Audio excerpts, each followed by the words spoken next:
మరి యవనస్తులకి ప్రోత్సాహకరంగా ఒక సాక్ష్యం ఉండాలని ఆలోచన. అక్క మీరు చెబుతారా? మీ కోడలు చేత చెప్పిస్తా.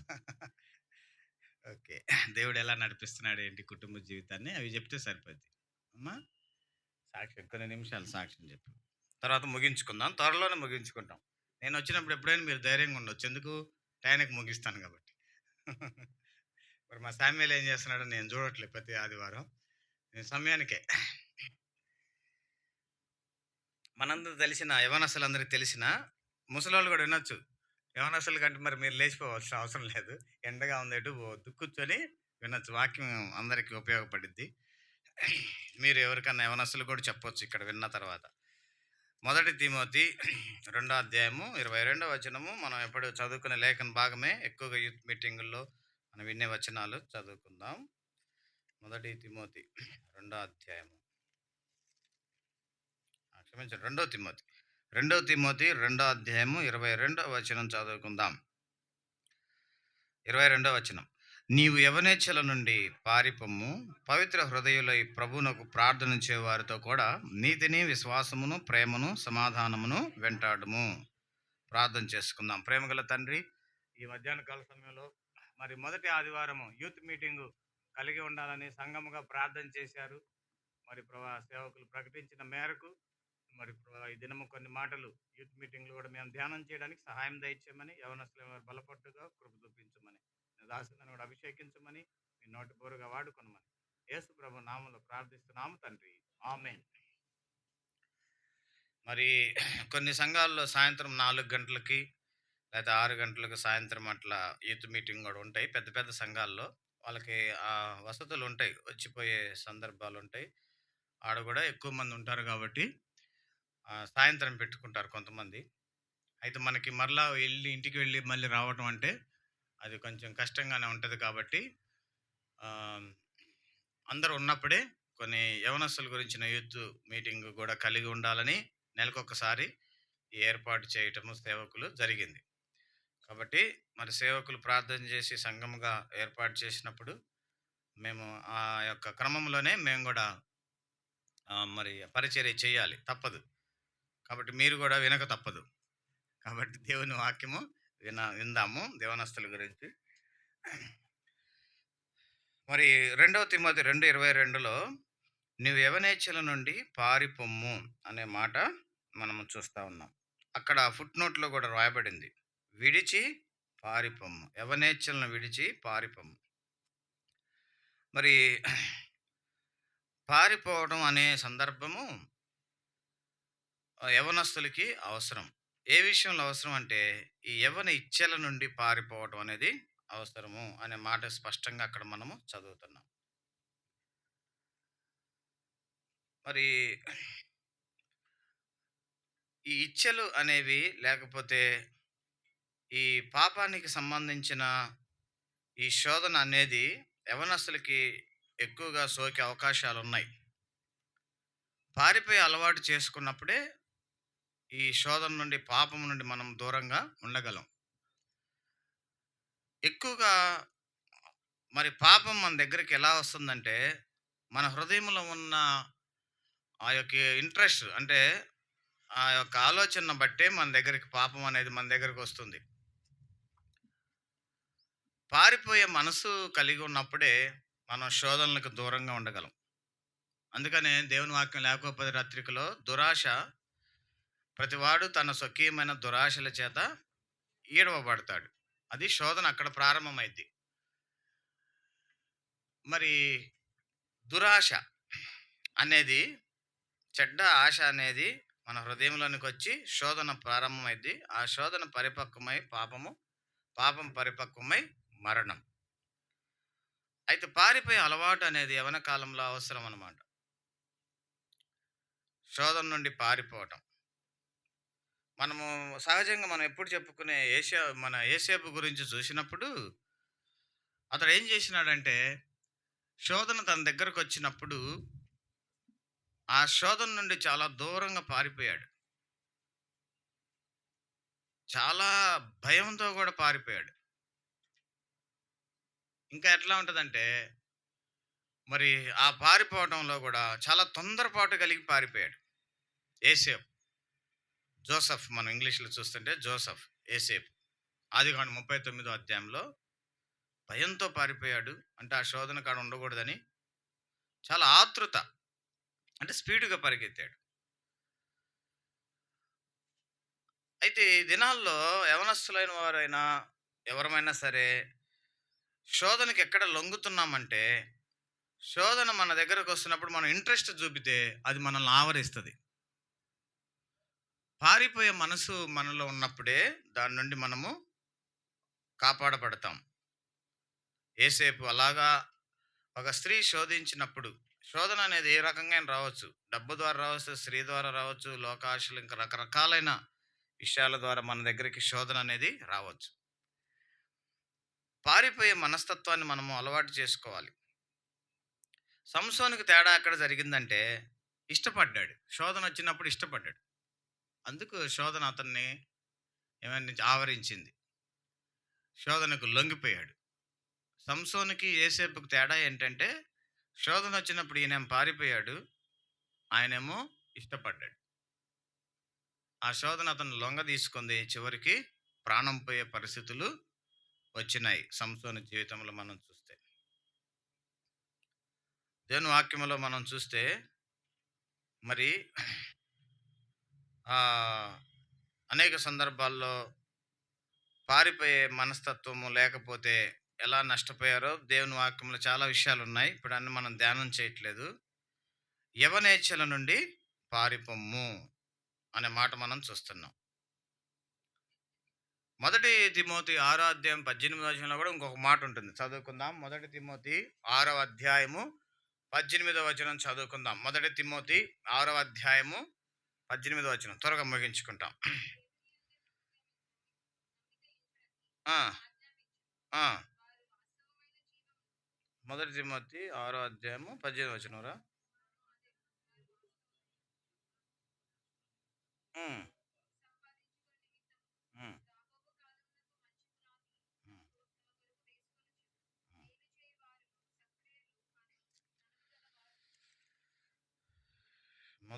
మొదటి కొరింది, సారీ క్షమించండి, నేను ప్రొనౌన్సియేషన్ కరెక్ట్ చేయాలి. మొదటి కొరింది 6:18, అంటే మనకు తెలిసిన మాటే కదా ఏంటి అనుకుంటున్నా నేను. చదవండి. 6:18. జారత్వమునకు దూరముగా పారిపోడి, మనుష్యుడు చేయడు ప్రతి పాపము దేహమునకు వెలుపల ఉన్నది కానీ జారత్వం చేయడు తన సొంత శరీరమునకు హానికరంగా పాపం చేయుచున్నాడు. అంటే ఇక్కడ ఏం చూస్తున్నామంటే, జారత్వానికి దూరముగా పారిపోడి అంటే శరీర సంబంధమైన అపవిత్రత ఏదైనా శోధన మన దగ్గరకు వచ్చినప్పుడు సంస్థనేమో ఇంట్రెస్ట్ చూపించాడు, ఏసేపేం పారిపోయాడు. అందుకనే మొదటి కొరింథీ 6:18లో జారత్వమునకు దూరముగా పారిపోడి అనే మాట మనం చూస్తున్నాం. పారిపోవటం చూసారా? శోధన ఎప్పుడు వస్తుందంటే, కొంచెం మనసులో ఇంట్రెస్ట్ ఉన్నప్పుడు వస్తుంది. ఇంట్రెస్ట్ లేనప్పుడు కూడా శోధన దగ్గరకు వస్తుంది. ఆ శోధన దగ్గరకు వచ్చినప్పుడు ఇంట్రెస్ట్ కనుక మన మనసులో చూపించామంటే మనం నాశనం చేసేదాకా అది వదిలిపెట్టదు. అందుకని మనం దేవుని వాక్యంలో చూస్తే అక్కడ ఇంకొక మాట చదువుకుందాం. మొదటి కొరింథీ 10వ అధ్యాయము, మొదటి కొరింథీ 10వ అధ్యాయము 13. విగ్రహారాధనకు దూరముగా పారిపోండి అనే మాట చెప్పాడు. దానికంటే ముందుగా 12వ వచనం చూద్దాం. తాను నిలుచుచున్నానని తలంచుకున్నవాడు పడకుండానట్లు జాగ్రత్తగా చూసుకోవాలి. సాధారణంగా మనుషులకు కలుగు శోధన తప్ప మరి ఏదియూ మీకు సంభవింపదు. దేవుడు నమ్మదగినవాడు. మీరు సహింపగలిగినంత కంటే ఎక్కువగా ఆయన మిమ్మను శోధింపనీయుడు. సహింపగలడుగా ఆయన శోధనతో కూడా తప్పించుకున్న మార్గమును కలుగ చేయును. ఏంటి తప్పించుకునే మార్గం అంటే పారిపోవటమే. శోధన ఉండే పరిస్థితి నుంచి, శోధన వచ్చే ఆలోచన నుండి, శోధన కలిగే స్థలం నుండి మనం పారిపోవాలి. 3 విషయాలు ఉంటాయి ఎప్పుడు కూడా. శోధన ఎంటర్ అయ్యే థింకింగ్ అంటే ఆలోచన నుండి పారిపోవాలి. తర్వాత శోధన కలిగించే మనుషుల నుండి పారిపోవాలి. ప్రాంతం నుండి పారిపోవాలి. థింకింగ్, మనుషులు, ప్రాంతం. చూసారా? మీ ఆయన చాలా మంచోడే. పాపం చాలా మంచి హృదయం గలవాడు. ఏం పేరు మీ ఆయన పేరు ఆ? అంటే అందరికి వినపడాలని చెబుతున్నా. జేమ్స్ గారు చాలా మంచి వ్యక్తి. ఎప్పుడైతే ఫంక్షన్ జరుగుతుందో, ఫంక్షన్ అంటే ఏంటి? మనుషులు. ఫంక్షన్ అంటే మనుషులు. ఎందుకు? ఒక 10 మంది బంధువులందరూ యాడ్ అవుతారు. స్నేహితులు యాడ్ అవుతారు. ఎప్పుడు కలవనోడు అప్పుడు కలుస్తాడు. ఇప్పుడు ఫంక్షన్ అనంగానే మాలాంటి స్పీకర్‌లు పోయి వాక్యం చెప్పటం, మళ్ళా మాకు తోడు మళ్ళా మీరు రావటం సింగర్స్. స్పీకర్ పక్కన మళ్ళా సింగర్స్ మేము ఎలా యాడ్ అవుతామో ఏంటి? ఫంక్షన్ అప్పుడు శోధించేవాళ్ళు యాడ్ అవుతారు. నేను తప్పుగా అంటలా. అంటే ఈ సందర్భాలు చెప్తున్నా. అది తెలియటం కోసం చెప్తున్నా. మంచోడు పాపం నాకు చాలా స్నేహితుడు. మా ఇంటికి వచ్చేల్లా కార్డ్ ఇచ్చిండు రాత్రి పూట. ఆయన ఎన్నో పనులు మానుకొనొచ్చాడు. ఆ ఫంక్షన్‌లో మనం సేవకులము, సింగర్స్ తర్వాత తబలా కొట్టేవాళ్ళు వాళ్ళు వీళ్ళు మొత్తం దేవుని పిల్లలు ఎలా యాడ్ అవుతా ఉంటామో ముఠా ఏంటి వేరే ఒక ముఠా తయారవుతా ఉంటది. పాపం ఈయన ఎంతో మంచిగా అన్నీ చేసుకుందాం అని చూస్తా ఉంటే శోధించే వాళ్ళొస్తారు. మనుషుల నుండి పారిపోవాలి. అయ్యో! వీళ్ళతో పెట్టుకుంటే మాత్రం నా మనసును మార్చేటట్టున్నారు అని వాళ్ళకి దూరంగా ఉండాలి. అందుకని ఈ యవ్వన కాలంలో ఈ వచనాలన్నీ ఉండాలి. నేర్చుకోవాలి. ఆ మనుషుల నుండి పారిపోవాలి. ఇప్పుడు మాతో పాటు చదువుకున్న స్నేహితులు నేను డబుల్ పీజీ చదివిన. ఎంతోమంది స్నేహితులు. ఒకడు సినిమా పోదాం రారా అనేవాళ్ళు. అప్పుడు చదువుకునేటప్పుడు రక్షణ లేనప్పుడు. సినిమాకు డబ్బులు లేకపోతే వాళ్ళే పెట్టుకునేవాళ్ళు. ఎళ్ళేవాళ్ళం సినిమా హాల్‌కి. అర్థమైందా? మరి అరే ఫీజుకి డబ్బులుంటే ఒక్కడియడు. సినిమాకు లేవంటే ఎక్కడెక్కడ బ్యాగుల్లోంచి బయటకొచ్చాయి. అదే ఇప్పుడు ఇంట్లో బియ్యం లేవు, కేజీ బియ్యం అంటే ఎవ్వరు నీకు అప్పివ్వరు. మందు తాగటానికంటే ఎక్కడి నుంచొస్తాయో, పుట్టలో నుంచి పుట్టగొడుగులు లేచినట్టు వస్తాయి డబ్బులు. అసలు ఎట్లా పుడతాయో తెలీదండి. అదొక రహస్యం నాకు ఎంత దాని గురించి రీసెర్చ్ చేస్తున్నా కూడా నాకది అర్థం కావట్లేదు ఇప్పటికి గూడా. మందు తాగాలంటే ఎక్కడి నుంచొస్తాయో ఎవరైనా ఇప్పిచ్చేస్తారు. ఎక్కడి నుంచొస్తాయో తెలీదు. అంటే మనుషుల నుండి పారిపోవాలి. శోధించే మనుషుల నుండి దూరంగా ఉండాలి. అంటే వాళ్ళనేమి మనము తిట్టటము, వాళ్ళతో కొట్లాట పెట్టుకోవటం కాదు. దూరంగా ఉండటం. అది ఇక్కడ మీనింగ్. తర్వాత ఆలోచన నుండి పారిపోవాలి ఫస్ట్ ఆలోచన. తర్వాత మనుషుల నుండి పారిపోవాలి. ప్రాంతం నుండి కూడా పారిపోవాలి. ప్రాంతం అంటే ఏంటి? పోతా పోతా ఉంటే కళ్ళు కాంపౌండ్ టక్‌మని తగిలిద్ది. అంతకుముందు పాత అలవాట్లుంటాయి కదా! ఆడ బ్రేక్ ఏసామనుకో ఆ ప్రాంతంలో ఇంక అంతే సంగతులు. ఆ ప్రాంతం నుండి పారిపోవాలి. ఈ 3 విషయాలు ఎప్పుడు గుర్తుపెట్టుకోవాలి. ఆలోచన నుండి అంటే శోధన వచ్చే ఆలోచన నుండి పారిపోవాలి. మనుషుల నుండి పారిపోవాలి. శోధించే మనుషులుంటారు. ఆళ్ళ నుండి పారిపోవాలి. ప్రాంతం. ఆ ప్రాంతం నుండి గూడా పారిపోవాలి. ఇప్పుడు మీరు పెళ్ళికి పోయారనుకోండి. ఆడ అమ్మలక్కలందరూ కలిసి పసుపు పూసుకొని, అది పూసుకొని, ఇది పూసుకొని, మెడ నిండేసి, ముక్కుకేసి, తలకేసి మొత్తం ధరించుంటారు. ఇక ఏదేదో చెప్తా ఉంటారింకా. ఆ లోక ముచ్చట్లన్నీ చెప్తారు. ఆ చీర కట్టావు, ఇది కట్టకపోతే మంచిదే, అది కడితే బాగుండేది, ఇది కడితే బాగుండేది ఎన్నెన్నో చెప్తారు. ఇది మెడలో అటు తిప్పు, ఇటు తిప్పేస్తే బాగుంటది. దాని చెవు చుట్టూ తిప్పితే బాగుండేది. రకరకాలు. అంటే ఏందంటే, వాళ్ళు ఉన్న ప్రాంతానికి మనం ఎక్కువగా టైం ఇచ్చామంటే మాత్రం శోధన ఎంటర్ అయితది. వాళ్ళని ప్రేమించాలి. మన బంధువులు కాబట్టి ప్రేమించాలి, పలకరించాలి. హాయ్, హాయ్ అనుకుంటా చేతులు ఊపుకుంటూ బతానే ఉండటే. ఆడ గనక కుర్చీ యేసుకొని కూర్చున్నాం అనుకో, ఏమైద్దో తెలుసా? మళ్ళా దండ మామూలుగా నువ్వు ప్రశాంతంగా యేసుకున్న దండను వాళ్ళు మెడకు చుడతారు. ఇటు తిప్పు, అటు తిప్పు అంటారు. ఏదేదో చెబుతారు. పిచ్చి మాటలన్నీ పనికిరాని 5 పైసలు పనికిరాని అన్నీ మనల్ని మాటలు చెప్తా ఉంటారు. జోకులేస్తారు. చెడ్డ మాటలు మాట్లాడుతా ఉంటారు. మనల్ని శోధిస్తా ఉంటారు. కాబట్టి మన ఆలోచన ఎప్పుడైతే శోధన వచ్చే ఆలోచన నుండి పారిపోవాలి. ఇది మనకు రావాల్సిన ఆలోచన కాదు. ఈ యొక్క మనుషులతో ఎక్కువ ఉండకూడదు. మనము దూరంగా ఉండాలి. ఈ ప్రాంతం కూడా మనకు సంబంధించింది కాదు. చూసారా నేను రక్షణ పొందినాక హోటల్లోకి పోయి నేను టీ తాగుదాం సరదాగా అని హోటల్లోకి ఎప్పుడు పోలా. నేను పోను కూడా.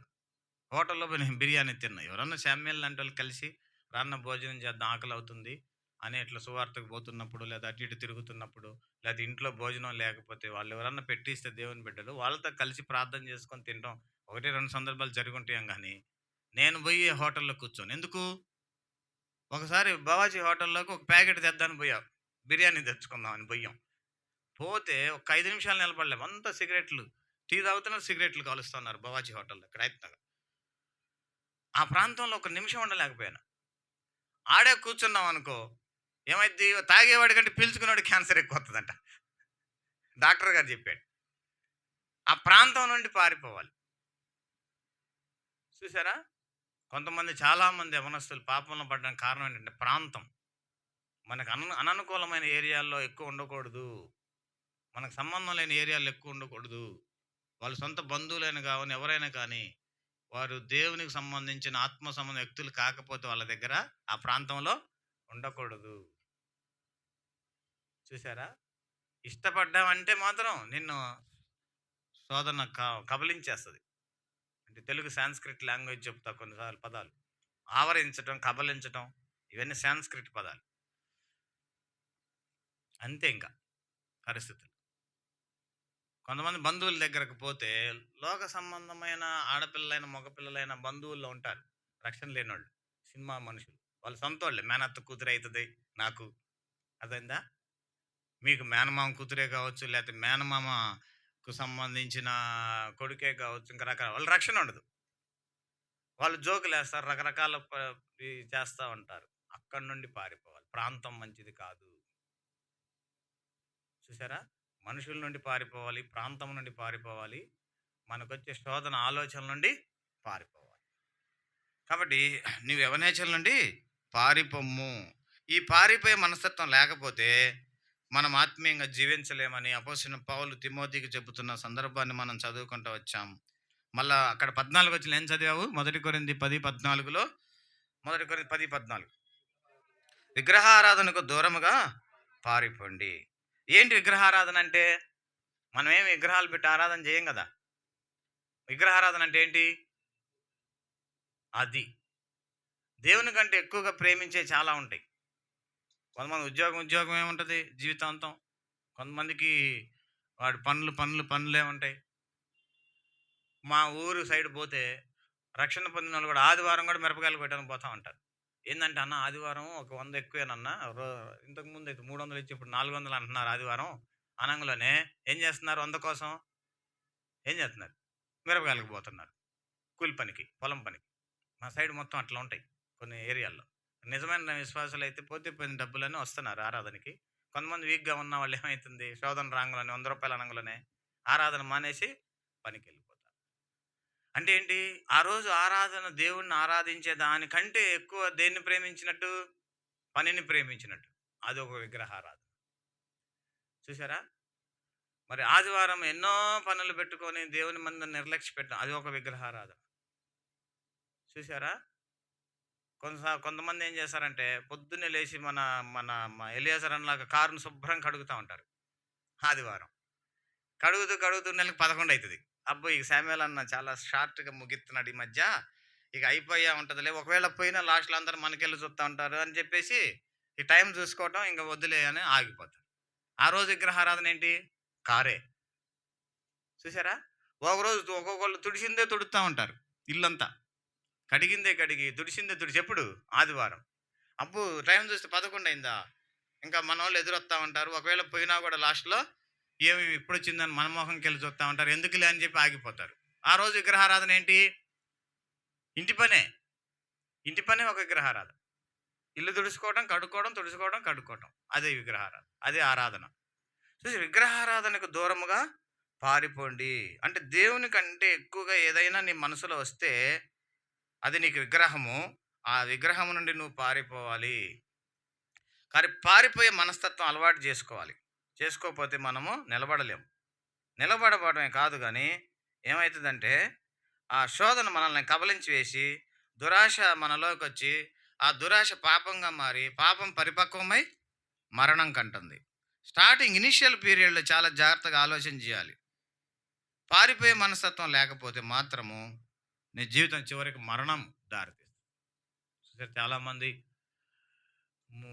త్రాగుబోతులని ఎవరైనా చాలా స్వల్పంగా ప్రారంభిస్తారు. అక్కడి నుంచి పారిపోకపోతే చివరికి అది ఎక్కువైపోయి దాంట్లోనే మరణించే వాళ్ళు ఎంతోమంది ఉన్నారు. చాలామంది ఇంకా రకరకాల శోధనలు. చాలామంది అలాగా వారి జీవితాన్ని ముగిస్తా ఉన్నారు. అంటే పారిపోయే మనస్తత్వాన్ని అలవాటు చేసుకోవాలి. అయితే ఇదంతా మీకు అర్థం కాకపోవచ్చు. మరి మీకు గుర్తుండకపోవచ్చు. 3 పరిస్థితుల నుంచి మనం పారిపోవాలి. ఒకటేంటి? ఆలోచనల నుండి పారిపోవాలి. చెడు ఆలోచనల నుండి. 2 మనుషులు చెడు మనస్తత్వం కలిగిన వారి నుండి పారిపోవాలి. మూడోది ఆ స్థలము నుండి పారిపోవాలి. చెడు స్థలాల నుండి దూరంగా ఉండాలి. కాబట్టి ఆ రీతిగా యవనస్తులమైన మనం కూడా ఈ 3 విషయాలు గుర్తు చేసుకున్న ఈ దినానికి ఎక్కువ విషయాలైనా కూడా మీరు మర్చిపోయే అవకాశం ఉంటది. 3 సందర్భాలు. చెడు తలంపుల నుండి, చెడు మనుషుల నుండి, చెడు ప్రాంతాల నుండి మనము పారిపోవాలి. దూరంగా ఉండాలి. దాంట్లో ఆతృత కలిగి, భయం కలిగి పారిపోవాలి.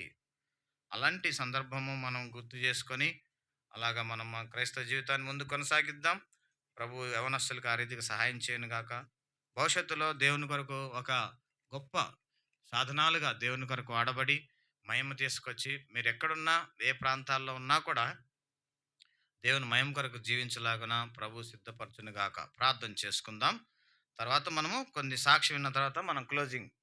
ప్రేమగల తండ్రి, మరి యవనేచ్ఛల నుండి పారిపోమ్మన్నారు. ఆ యవన ఇచ్చలు కలగజేసే ఆ ఆలోచనల నుండి పారిపోమ్మన్నారు.